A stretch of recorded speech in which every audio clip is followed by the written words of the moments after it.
Je voudrais d'abord vous saluer extrêmement chaleureusement Madame Évin, cher Daniel. Vraiment, merci beaucoup pour vos mots et la sincérité avec laquelle vous m'avez accueilli tout à l'heure. Je peux vous dire que cela m'a énormément touché et je voulais vraiment vous en remercier. Je voudrais saluer le président de la région, cher Loïc, le président du département, monsieur le maire, qui nous fait le plaisir de nous accueillir. Saluer et surtout remercier monsieur Martin, vous dire quel plus beau symbole que d'être ici parmi vous aujourd'hui et quoi qu'il advienne, d'avoir réussi à tenir ce spectacle et ce festival et en plus d'en faire profiter toute la profession agricole de Bretagne. Je voudrais vraiment très chaleureusement vous en remercier. Je crois que vous pouvez l'applaudir pour le remercier également. Et puis je voudrais surtout vous saluer, chère agricultrice, chers agriculteurs de Bretagne, et vous dire que vraiment c'est avec énormément de joie que je suis présent à votre Assemblée générale des agriculteurs de Bretagne. Et je voudrais en fait tout simplement vous expliquer pourquoi je suis très heureux d'être avec vous. Je suis d'abord très content d'être avec vous parce que, et plusieurs d'entre vous l'ont dit, moi j'ai un principe, c'est que je pense qu'il n'y a pas de pays fort sans agriculture forte. C'est un principe qui, d'ailleurs, est assez vérifié à travers l'histoire. Il n'y a jamais eu de pays fort sans agriculture forte, jamais, aucune civilisation. Et c'est un principe qui se veut d'ailleurs très vérifié pendant la période actuelle qu'on a vécue. Il y a, pendant la période de la Covid, certains pays, y compris en Europe, qui ont manqué de choses. Ça n'a jamais été le cas en France, parce que c'est grâce à vous. C'est vraiment grâce à vous que le pays aussi a tenu d'un point de vue agricole, alimentaire. Et je crois qu'au sein de cette souveraineté alimentaire, le pacte nourricier breton, cette ferme nourricière bretonne, et d'ailleurs ce sont les mots que vous utilisez dans votre plan stratégique, cher Daniel, il est pour moi l'un des symboles de cette France nourricière. On dit souvent que la Bretagne, c'est la première ferme de France. Vous avez probablement raison, et même si c'est un Normand qui parle, ça lui fait un peu de mal de l'admettre, mais je dois dire que je crois que la Bretagne est la première ferme de France. Vous, agriculteurs bretons, vous nourrissez bien plus que les frontières de la Bretagne. Et ce pacte nourricier, cette fonction nourricière, et ce mot et celui que vous employez est à mes yeux extrêmement fort, extrêmement important, et je voulais être à vos côtés pour le signifier. Et c'est vrai que l'agriculture bretonne, elle symbolise aussi une partie de notre histoire agricole française. Cette histoire agricole française qui a été sublimée ces derniers mois, avec de très beaux reportages, on l'a tous en tête, mais cette histoire agricole française, elle vit de femmes et d'hommes qui se sont inscrits dans une durée, qui ont fait vivre, qui ont su s'adapter, qui ont fait ces transformations, qui n'ont cessé d'innover, qui n'ont cessé de s'adapter, et vous en êtes là aussi un parfait symbole. Et puis l'agriculture bretonne, elle est pour moi aussi le symbole des forces, mais aussi des défis qui sont les nôtres. Des forces avec un collectif soudé. Alors plus exactement, on s'engueule en interne, mais on est soudé en externe, si j'ai bien compris. Avec un écosystème agricole qui est performant, avec un continuum entre la recherche et la formation, avec une capacité d'innover qui est très forte. Et en même temps, vous investissez dans l'ensemble des défis qui sont les nôtres, et j'y reviendrai dans quelques temps.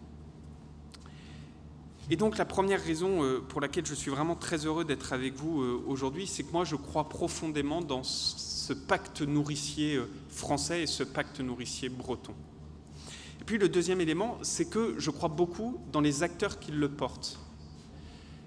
Alors d'abord vous, cher Daniel, et je crois que votre implication, votre énergie est extrêmement communicative.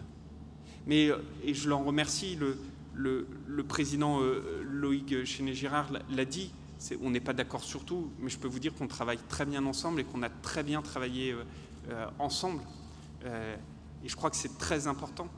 Et puis c'est l'ensemble de ceux qui vous représentent. Et j'ai une pensée toute particulière pour mon ami, le président de l'Assemblée nationale, Richard Ferrand, qui devait être avec nous aujourd'hui, qui malheureusement est retenu à l'Assemblée nationale et par le président de la République qui fait une allocution ce soir, comme vous le savez.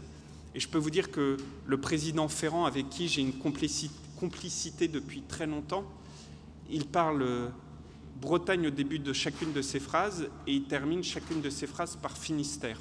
C'est à peu près ça. Et je peux vous dire que j'ai l'occasion très régulièrement d'échanger avec lui sur les enjeux de la Bretagne. Et je voudrais vraiment le saluer parce que même si je ne viens pas de ce Finistère, de ce centre Finistère, j'ai en lui quelqu'un qui porte très fièrement l'ensemble des valeurs qui sont les vôtres. Et puis enfin, parmi ces acteurs, c'est vous, l'ensemble des agriculteurs de Bretagne. Et je crois que dans ce plan stratégique, il y a quelque chose d'extrêmement important que vous mettez en avant, c'est ce projet collectif. Et ce projet collectif, il est d'autant plus essentiel que les défis qui sont face à nous, ils sont importants. Et rendre hommage à l'ensemble de ces acteurs du pacte breton était pour moi absolument essentiel. La troisième raison pour laquelle je voulais être parmi vous, c'est que je l'ai lu dans le détail, votre plan stratégique, mais vraiment dans le détail. Et je peux vous dire que je suis complètement en phase avec celui-là. Et je voulais là aussi pouvoir l'expliquer. Je suis totalement en phase parce que je pense que ce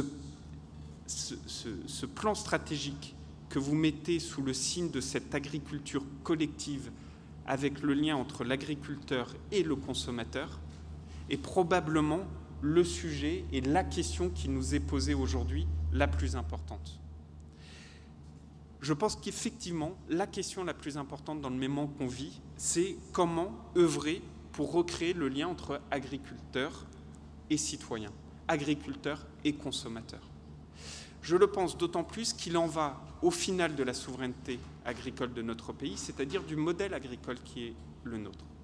Et je voudrais simplement partager avec vous quelques convictions et faire écho aussi à ce que disait Mac Lesguy un instant. Il y a un écrivain suisse, Metin Arditi, qui, lorsqu'il parle de l'esprit français, il dit que l'esprit français est habité par ce qu'on appelle la cohabitation des contraires. La cohabitation des contraires. Ce que moi, je peux qualifier d'injonction paradoxale. Eh bien, je pense que le monde agricole, il subit cet esprit français, qui n'est pas qu'un esprit français d'ailleurs, hein, est assez présent dans beaucoup de pays au monde. C'est-à-dire qu'en fait, on est citoyen de bon matin, mais souvent consommateur passé le quart d'heure. C'est-à-dire que le matin, le citoyen va dire il faut beaucoup plus de transition, beaucoup plus de bien-être animal, beaucoup plus de ceci, beaucoup plus de cela. Lorsque le citoyen devient consommateur, passer le quart d'heure devant les étals, eh bien là, souvent, la conscience citoyenne laisse la place à l'acte du consommateur. Et je crois que cette cohabitation des contraires, cette injonction paradoxale à laquelle nous sommes confrontés, elle est en fait l'une des pierres angulaires qu'il nous faut traiter si on veut assurer notre modèle agricole. Pour moi, on a perdu dans notre société un élément extrêmement important, c'est la valeur de l'alimentation. Cette valeur de l'alimentation, au fil des décennies qu'on vient de passer, elle s'étiole. La valeur de l'alimentation, d'abord la valeur nutritionnelle. C'est pas vrai que manger un poulet ukrainien ou manger un poulet brésilien, c'est la même chose que de manger un bon poulet breton. C'est pas vrai. Mais c'est pas vrai, pas que pour le goût, c'est pas vrai pour sa propre santé. C'est pas vrai que pour nos enfants, moi je suis père de 4 enfants, leur donner un poulet ukrainien ou brésilien aura le même impact sur la santé qu'un bon poulet breton. Eh bien, ceci, au fur et à mesure, se perd, cette valeur nutritionnelle de l'alimentation. Et au même moment, vous avez une autre valeur qui se perd, c'est la valeur économique de l'alimentation. Si on veut avoir un modèle fondé sur la qualité, c'est-à-dire avec un apport nutritionnel plus important, un apport environnemental plus important, il nous faut assumer haut et fort que cela a un coût. Le modèle fondé sur la qualité implique que la qualité se rémunère, et se rémunère à sa juste valeur. Et je crois que là, il y a un débat et un combat, je dirais même plus, un combat très important à mener, qui est le combat de la juste rémunération de cette qualité. Et de là dépend véritablement notre modèle agricole. Parce que notre modèle agricole, n'en déplaise à certains, il n'est pas du tout fondé sur des tailles d'élevage incroyablement importantes ou des tailles de culture incroyablement importantes. Ce qui veut dire que la compétitivité de notre modèle agricole, il est fondé sur la qualité.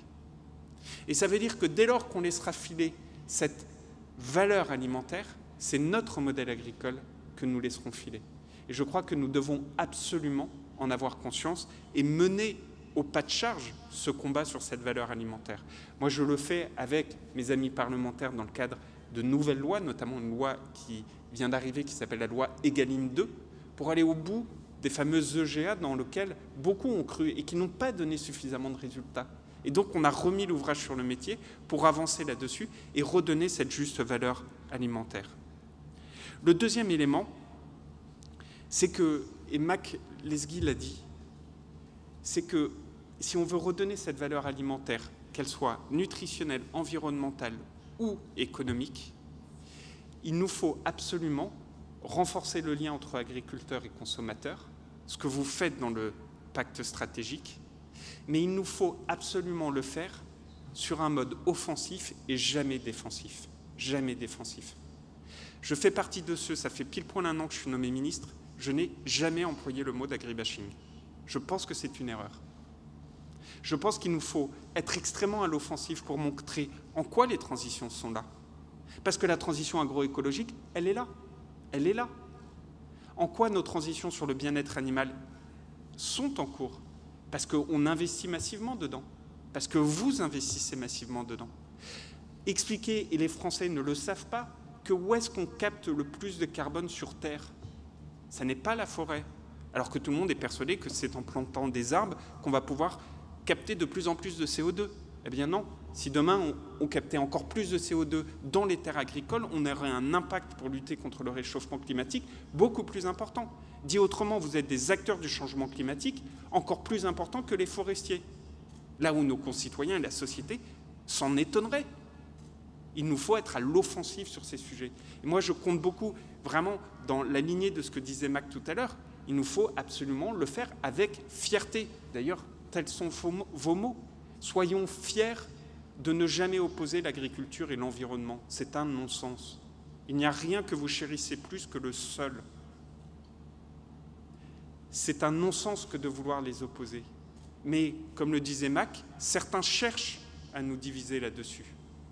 Eh bien, je pense que ce serait une erreur que de tomber dans leur propre jeu. Au contraire, allons-y avec fierté, montrer en quoi nous croyons profondément dans ce que nous faisons, dans les transitions, et que jamais nous succomberons à la facilité d'opposer environnement et agriculture. Et puis le troisième élément que je voudrais livrer à vos réflexions pour réconcilier et recréer ou renforcer ce lien entre agriculteurs et citoyens, c'est la question du sens du débat. Moi, et c'est là aussi peut-être que, parce qu'on a fréquenté les mêmes bancs d'école avec Mac, que je le retrouve là aussi à 100%, mais moi je pense que notre débat se meurt de ne plus prendre jamais en considération ce que la science ou la raison devrait nous imposer. Il n'y a plus de raison dans le débat. Je vous donne encore un exemple. J'ai été, je l'ai découvert samedi après-midi, affublé par certains de vouloir faire une gestion intensive des forêts. Tous, par un journaliste d'ailleurs. Tout cela parce que j'explique qu'une forêt, ça se protège et ça se cultive. Et d'ailleurs, n'en déplaise à certains, c'est précisément parce qu'on la cultive qu'on arrive à bien la protéger.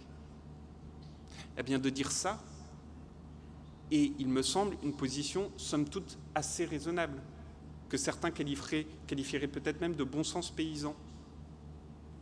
Parce qu'une terre agricole, si vous la cultivez et si vous la chérissez, eh bien son sol s'améliore. Remettons de la raison dans tout cela. La même raison qui fait que, et on en parlait en aparté, qui fait qu'aujourd'hui on se sent comme prisonnier d'un terme, et qui fait beaucoup écho ici en Bretagne, le terme d'intensivité. Alors qui est intensif de qui?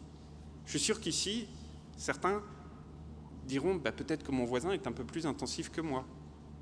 Mais enfin, on a l'impression que c'est devenu un débat national que de déterminer des critères d'intensivité et que certains seraient d'une intensivité énorme. Et je voudrais juste vous livrer quelque chose qui, moi, m'a beaucoup heurté. Je l'ai déjà dit plusieurs reprises publiquement. Il y a un très grand cinéaste, Yann Arthus Bertrand pour ne pas le citer, qui a fait un film qui s'appelle Legacy. Je ne sais pas si vous l'avez vu. Ce film se termine par des images de production. Il y a notamment un immeuble de 15 étages. Et on nous explique que c'est une porcherie. Et puis après, il y a à perte de vue des vaches laitières. Mais alors, à perte de vue, hein. Il y a peut-être 15 000 têtes de bétail, 20 000. Dans les deux cas, il n'était pas précisé que le premier était en Chine et que le deuxième était aux États-Unis d'Amérique. Il n'était pas précisé que la moyenne d'un élevage de truies en France, c'est 170 truies. On est quand même, somme toute, assez loin de l'élevage avec un bâtiment de 15 étages. Mais là où ça devient grave et beaucoup plus inquiétant, c'est quand, au même moment, vous avez certaines associations qui affichent 2 mètres sur 3 partout dans les lieux publics et notamment les transports en commun, un masque en disant il nous faut non pas lutter contre les conséquences du Covid, mais des causes. 2 points, élevage intensif. Le gros problème que vous avez, c'est qu'il n'y a pas la raison dans le débat. On parle de quel élevage intensif? Alors c'est sûr que quand vous avez un immeuble de 15 étages, les mesures de biocontrôle, elles sont sacrément difficiles. Et que là, quand dans un immeuble de 15 étages, vous avez un virus qui rentre, alors là, il y a gîte et couvert pour ce virus. Il y va à fond. Mais ce n'est pas le modèle français. Ce n'est pas notre modèle. Et c'est pour ça que je le dis avec beaucoup de gravité et de force. À la fin des fins, moi je crois dans notre modèle agricole. Et je voudrais terminer par ça. Notre modèle agricole, il repose sur des principes. C'est d'abord un modèle que certains qualifieraient de familial, que d'autres qualifieraient de territorial. En tout cas, c'est un modèle d'identité. Une identité qui fait la fierté de certains, notamment des Bretons, des Normands aussi, je vous l'assure. Une identité qui fait la richesse de nos territoires, mais une identité aussi qui fait que ce qui nous importe le plus dans le monde agricole, ça reste et ça restera toujours la qualité. Mais la qualité ne veut pas dire de ne pas avoir un objectif de production. Moi, je crois tout autant à une agriculture qui exporte qu'à une agriculture de circuit court. Je crois aux deux.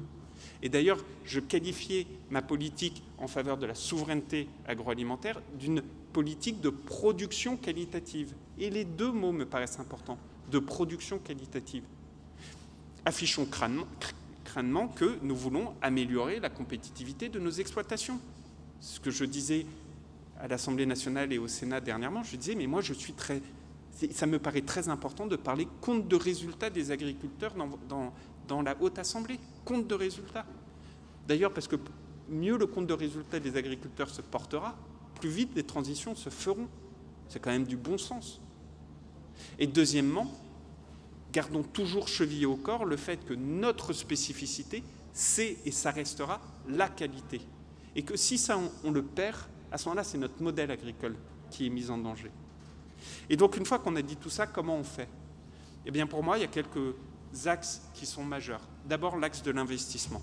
Monter en qualité, faire durer les qualités, c'est comme dans notre vie de tous les jours, ça passe par l'investissement. Et l'investissement, c'est ce qu'on fait, par exemple, dans le cadre du plan de relance. C'est ce qu'on fait avec la région, dans le cadre, par exemple, du plan de relance vis-à-vis des élevages, où on coporte avec la région les investissements. Et cet exemple, pour moi, il est caractéristique. Figurez-vous que dans le cadre du plan de relance, et j'en suis très fier, mais alors vraiment très fier, avec la région, on va financer la modernisation de 15 des abattoirs sur 48 de la région. Et cet exemple, il est pour moi essentiel, parce que ça fait combien d'années que vous entendez les mêmes vous dire « Ah mais il faut que les abattoirs ils fassent plus 2, et imposons ceci, et puis imposons cela aux abattoirs ». La réalité, c'est qu'un abattoir, ça ne gagne pas d'argent. Donc vous allez expliquer à des personnes qui ne gagnent pas d'argent qu'il faut tout rénover, tout refaire, et puis imposer d'autres choses. Mais il y a un principe de réalité au bout d'un moment. Vous n'avez pas la capacité d'investissement, vous faites comment?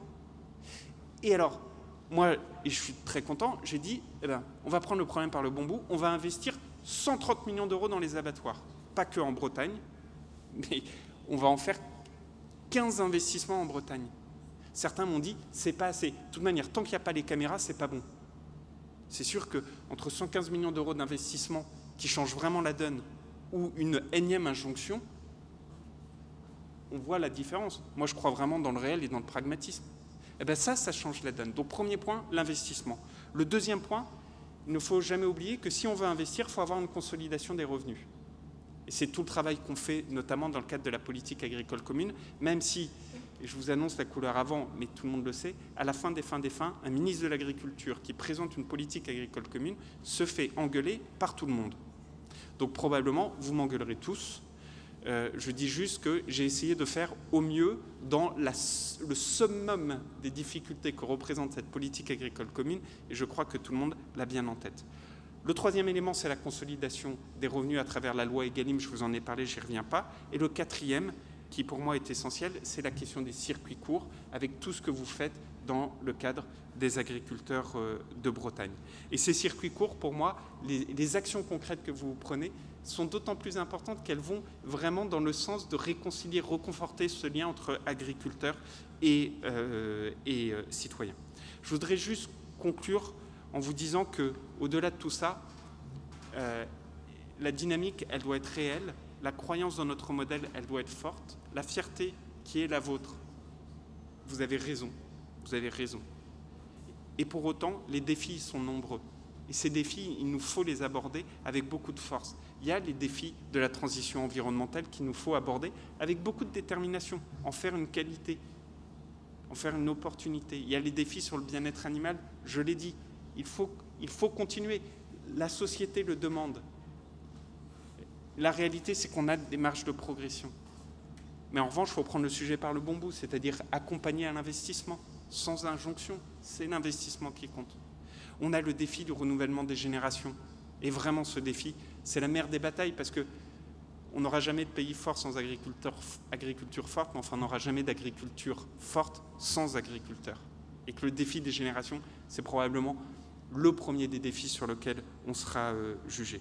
Et tout ça, ces défis, moi je suis persuadé qu'on est infiniment en capacité de les relever. Alors j'y prendrai ma part avec beaucoup de force, avec beaucoup de détermination dans tout ce qu'on fait, que ce soit sur le plan France Relance, que ce soit sur les différents sujets de la PAC en lien avec les collectivités locales.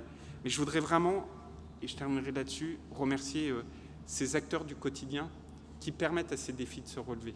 Et je voudrais en citer deux parce que je sais que la République va les honorer dans quelques instants. Et je voulais vraiment témoigner également de manière très républicaine l'ensemble de la gratitude qui est la mienne. C'est d'abord Monsieur Jean-Paul Lemétayer, qui est directeur de l'association et qui, je crois... Jean-Paul, viens sur scène, s'il te plaît, Jean-Paul. Que je vous demande d'applaudir. Alors, on n'a pas tout dit encore, donc on gardera pour tard. Allez-y, monsieur le ministre, je vous en prie. Donc, monsieur Jean-Paul Lemétayer, qui va être honoré du mérite agricole, et puis madame Evin, chère Danielle. Je sais que Jean-Luc Martin va vous remettre les insignes de la Légion d'honneur. Et je voudrais vraiment vous dire à quel point la République honore là à la fois une femme de talent, à la fois une femme d'engagement, à la fois une ambassadrice de cette belle région de Bretagne, mais surtout, je pense, un phare qui éclaire beaucoup de personnes. Vous donnez un appui, on sait où est-ce qu'il faut aller en vous regardant. Et pour ça, soyez-en infiniment remerciés. Un grand merci pour votre invitation, un grand bravo pour tout ce que vous faites, et spécialement à vous, à qui la République va rendre légitimement un très bel hommage. Merci beaucoup. Merci, monsieur le ministre. Avez-vous encore 5 minutes? Alors, vous avez spoilé, ou comment dit-on, divulgaché en bon français cette journée. Est-ce que vous avez encore 5 minutes pour... Bien sûr, bien sûr. Très bien. Alors, on va maintenant vous poser quelques questions et j'invite de ce pas Sandra Puel et Olivier Sourdin et Daniel qui est déjà là, évidemment, à bien vouloir me rejoindre sur scène.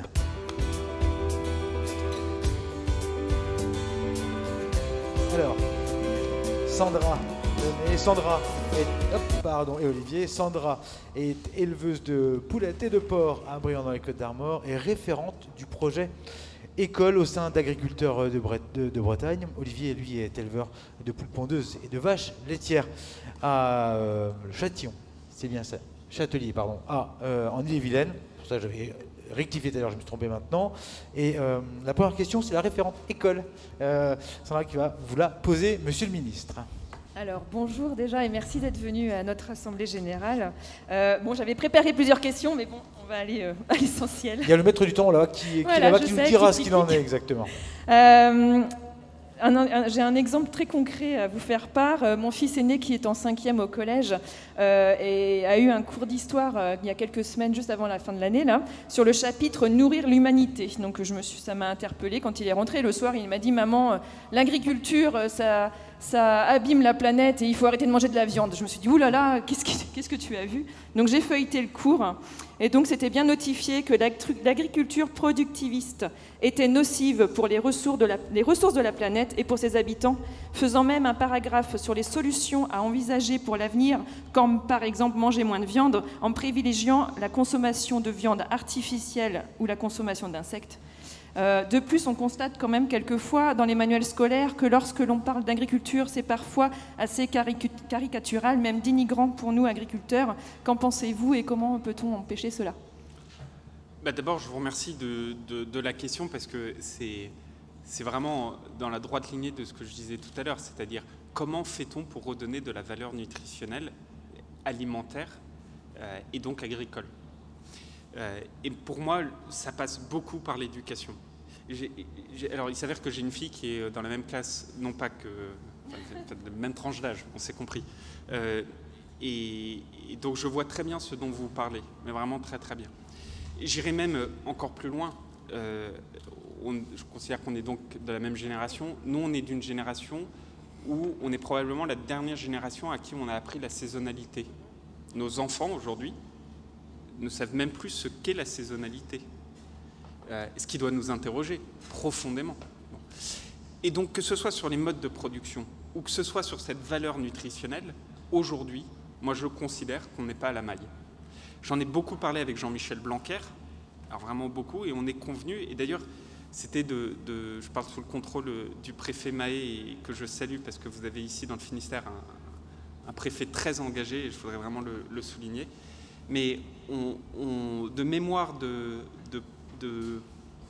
recteurs et de directeurs de l'agriculture localement, on n'avait jamais réussi, entre le ministère de l'Agriculture et le ministère de l'Éducation, à signer une vraie feuille de route qui dit clairement en quoi l'éducation a un rôle majeur à jouer pour mieux comprendre les métiers de l'agriculture, mieux comprendre la valeur nutritionnelle, mieux comprendre la valeur alimentaire. Et on l'a fait avec beaucoup de courage, parce que la même association dont je parlais tout à l'heure, on a envoyé des messages très stricts, par exemple, à l'ensemble des rectorats pour s'assurer qu'il ne puisse y avoir d'autres informations que de l'information agréée au niveau des cercles qui le font habituellement. Et donc pour moi, le sujet que vous portez là, il est essentiel. Et donc de manière très concrète, c'est l'objet des travaux qu'on fait aujourd'hui avec Jean-Michel Blanquer. Mais il faut avoir en tête que ça doit dépasser, enfin c'est que le monde de l'éducation est très important là-dessus, mais je pense que ça doit même le dépasser. Je pense qu'on a un vrai sujet dans nos cantines scolaires. Ouais. Je le dis, hein, parce que il y a du gâchis. J'ai pris des positions sur les cantines, vous l'avez peut-être vu, fut un temps vis-à-vis d'une mairie à Lyon. Ça m'a valu beaucoup d'articles, mais en fait, moi ce que j'indique, c'est que mon combat dans les cantines, c'est la qualité. C'est quand même dingue que dans des terres d'élevage, on ait de la viande qui, dans beaucoup de cantines, soit de la viande importée, ou que nos enfants dans les cantines mangent du poulet ukrainien et du poulet brésilien.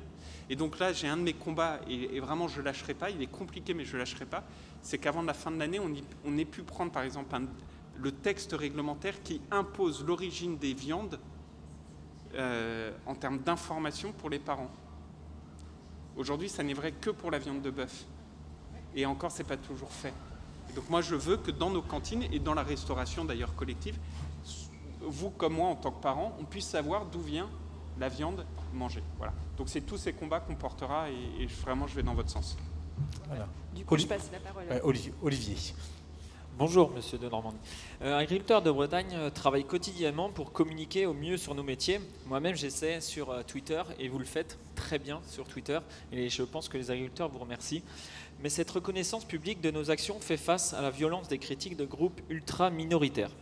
Comment pouvez-vous protéger les agriculteurs qui donnent de leur temps pour dialoguer avec le grand public et surtout éviter le repli sur soi et le découragement de notre métier agricole ?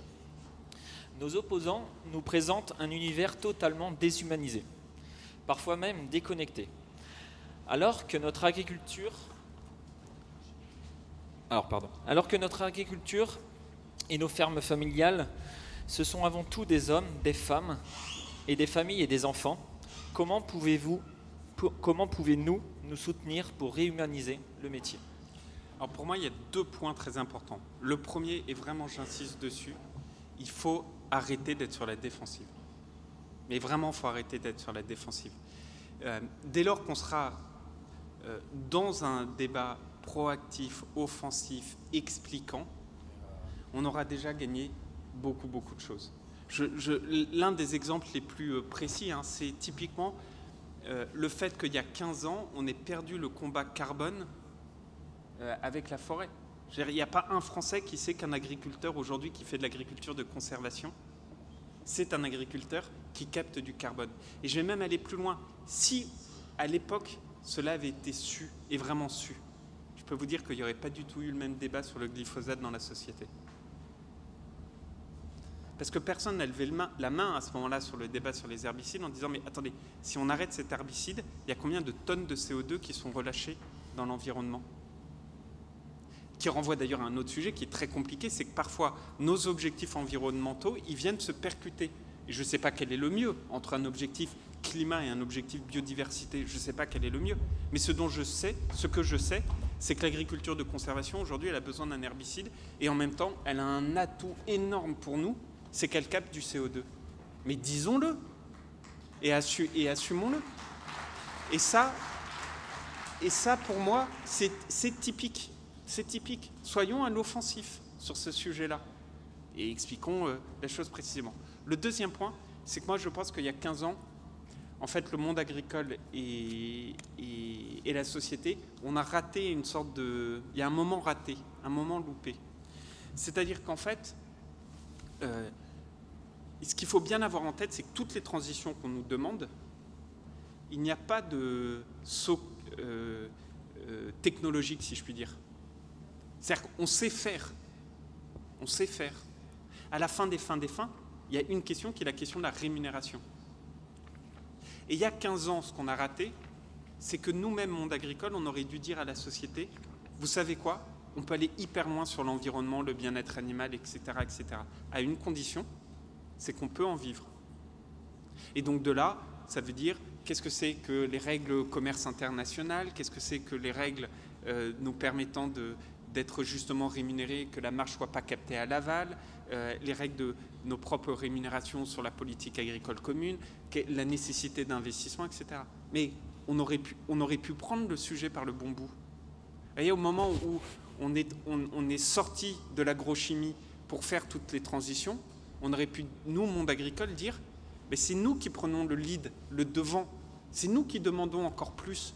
Parce que je vais vous dire, en vrai, ceux qui sont les plus attentifs à l'environnement, c'est quand même ceux qui cultivent la terre. Ou l'agriculteur qui prend plaisir à polluer un sol, en vrai de vrai, et vous le savez très bien, c'est pas un vrai agriculteur. Moi, je ne connais pas d'agriculteur qui ne chérit pas le sol. C'est pas vrai. Ou qui n'aime pas les animaux, c'est pas vrai. C'est souvent un exemple que je donne. Vous savez que la France, on est le pays qui abandonne le plus d'animaux domestiques au monde. Plus de 100 000. Enfin, d'animaux de compagnie. Les chiens, les chats, etc. Plus de 100 000. Parlez-en sur les sociétés d'autoritaires. Il y en a partout. J'ai rarement vu un cochon, une vache abandonnée au bord de la route. Mais inversement, vous voyez tout ce que je viens de vous dire, inversement, si on le garde pour nous, si on n'en fait pas un contrat avec la société, eh ben on n'y arrivera pas.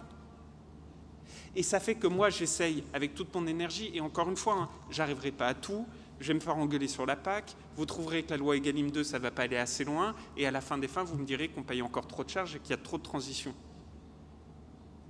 Par contre, ce dont je suis sûr, c'est que tout ça, pourquoi je le fais avec beaucoup de force? Parce que je pense que notre souveraineté alimentaire, il ne faut jamais la laisser à quelqu'un d'autre. Or, aujourd'hui, c'est ce qui est en train de se passer dans beaucoup trop de domaines. On importe de plus en plus, quels que soient les secteurs, fruits et légumes, bio comme conventionnels. Donc, il faut qu'on regagne en force en agriculture. C'est pour ça que la première chose que j'ai faite quand j'ai été nommé ministre de l'Agriculture, je suis allé voir le président, le Premier ministre, en disant on parle d'un plan de relance. Le plan de relance, il n'est pas question que l'agriculture ne soit pas dedans. Le plan de relance, c'est de faire une France plus forte dans 20 ans qu'aujourd'hui. Il n'y aura pas de France forte sans agriculture forte. Mais au même moment qu'on fait ça, ce qui est sûr, c'est que si on n'arrive pas à améliorer la situation en corrigeant du fait de cet acte manqué d'il y a 15 ans les choses pour assurer une meilleure rémunération, eh bien on ne convaincra pas votre garçon, petite fille, garçon de 5e un jour de reprendre l'exploitation. Et sans l'attendre, les jeunes agriculteurs dès maintenant. Donc voilà, il faut être fier de notre modèle, parce que moi je crois dans notre modèle, être proactif, croire dans la raison et dans la science, c'est essentiel. Ne jamais avoir la tentation d'être sur un repli sur soi, bien au contraire de passer un pacte avec cette société, qui soit au niveau local, au niveau régional ou au niveau de l'État, mettre une grosse pression sur le ministre de l'Agriculture pour lui dire c'est jamais assez, la loi Egalim 2 ça va pas assez vite, la PAC c'est pas bien, etc., pour continuer à faire bouger les lignes. Enfin, vous m'en mettez déjà pas mal. Et en tout cas, je peux vous dire que je le fais avec grande volonté. Et puis, il ne faut pas oublier, moi je pense, et je terminerai là-dessus, qu'il y a quelque chose qui s'est passé pendant la période de la Covid. Là, moi, je suis persuadé que vous l'aurez compris, notre souveraineté alimentaire, elle dépend de notre modèle, et notre modèle, c'est la qualité. Mais la qualité, c'est une qualité, ça veut dire une valeur. Il faut parler de valeur. C'est valeur nutritionnelle, la plus importante, environnementale, incroyablement essentielle, et économique, qui est tout aussi importante et essentielle pour les agriculteurs. C'est ces trois valeurs-là. Bon, comment on fait pour remettre cette valeur de l'alimentation au centre de tout? Nous, on a une responsabilité en tant que pouvoir public, y compris les cours d'éducation. Les élus locaux ont une responsabilité, par exemple, dans la cantine des lycées, pour parler des régions. Mais on pourrait donner l'investissement aux côtés de l'État sur l'amélioration. Et vous avez une responsabilité en disant, mais nous, vous savez quoi? On peut aller encore plus loin dans ces qualités-là. On peut aller encore plus loin. Qualité nutritionnelle, environnementale, on peut aller encore plus loin si uniquement on arrive à en vivre. Parce que inversement, si vous nous imposez d'aller plus loin, mais que la conséquence c'est d'importer, en fait, c'est perdant pour tout le monde. Mais cette équation, vous savez, on a une chance, c'est qu'elle n'est pas très dure, en vrai, par rapport à d'autres sujets incroyablement scientifiquement complexes. Elle n'est pas très dure. Elle dépend, par contre, d'un vrai projet de société. Et je crois pouvoir dire que votre pacte stratégique et l'AG des agriculteurs de Bretagne le représente bien. Et encore une fois, c'est pour ça que je voulais être à vos côtés. Et je suis vraiment très heureux d'avoir pu échanger avec vous.